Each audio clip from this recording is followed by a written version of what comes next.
భారతీయ జనతా పార్టీలో ఇంటర్నల్‌గా ఏం జరుగుతుంది అనే ప్రశ్నే వస్తే, ఇక్కడ నిన్న మొన్న గత 3, 4 రోజుల నుండి జరుగుతున్నటువంటి నియామకాలలో ప్రధానమైనది పంకజ్ చౌదరి అనబడేటువంటి కుర్మి ఉపకులానికి చెందిన అనగా బీసీ క్యాస్ట్‌లో కుర్మి కులానికి చెందినటువంటి ఓట్లు 7-8% ఉత్తరప్రదేశ్‌లో ఉన్నప్పుడు ఉత్తరప్రదేశ్ అసెంబ్లీకి 2027 ఎన్నికలు జరుగుతున్నవి. అనగా బీజేపీ పార్టీ ఇప్పటి నుండే 2027 ఎన్నికలకు వ్యూహాలు పనులు చేస్తుంటే, కాంగ్రెస్ పార్టీ మిత్రపక్షాలు ఉన్నటువంటి ఇండియా కూటమి బీహార్ ఓటమి నుండి ఇంకా తేరుకోలేదు. ఓటు చోరీ నుండి తేరుకోలేదు.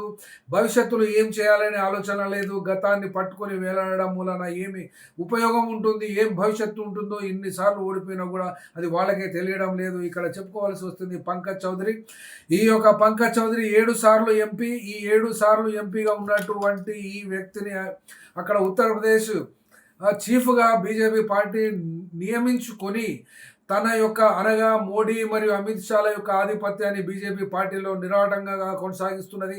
దీనికి వ్యతిరేకంగా అనగా ఒక రకంగా యోగి ఆదిత్యనాథ్కు మరియు మోహన్ భాగవత్ ఈ ఇద్దరికి ఒక గ్రూప్గా ఏర్పడి వీళ్ళకు వ్యతిరేకంగా తమ వాయిస్ను నిలబెట్టాలి, వాయిస్ను వినిపించాలని చూసినప్పుడు ఇక్కడ వీళ్ళిద్దరికీ ఖచ్చితంగా పక్కన పెట్టి వీళ్ళకు వ్యతిరేకంగానే అమిత్ షా పావులు కలిపి తనకు ఎదురు లేకుండానే మోడీని అడ్డు పెట్టి ఇక్కడ మోడీకి దగ్గరగా ఉన్నటువంటి ఈ యొక్క పంకజ్ చౌదరిని ఉత్తరప్రదేశ్లో అధ్యక్షునిగా నియమించారు. అట్లనే వర్కింగ్ ప్రెసిడెంట్గా జేపీ నడ్డా స్థానంలో ప్రస్తుతము ఈ యొక్క నితిన్ నబీన్ అనబడేటువంటి బీహార్ రాష్ట్రంలో పనిచేస్తున్నటువంటి ఈయనకు ఆ పట్టం కట్టారు. అంటే ఇక్కడ కూడా బీజేపీ అధ్యక్ష పదవిలో జోక్యం చేసుకోమని సాధారణంగానైతే బీజేపీకి చెందినటువంటి సమీప ఆర్ఎస్ఎస్ యొక్క భావజాలం కలిగి ఉన్నటువంటి వాళ్ళు ఇదివరకు జేపీ నడ్డా ఒకసారి చెప్పినట్టుగా ఇప్పటికీ కూడా గుర్తుపెట్టుకోవాలి, అదే ఆచరణ చేసినట్టుగా ఉంది.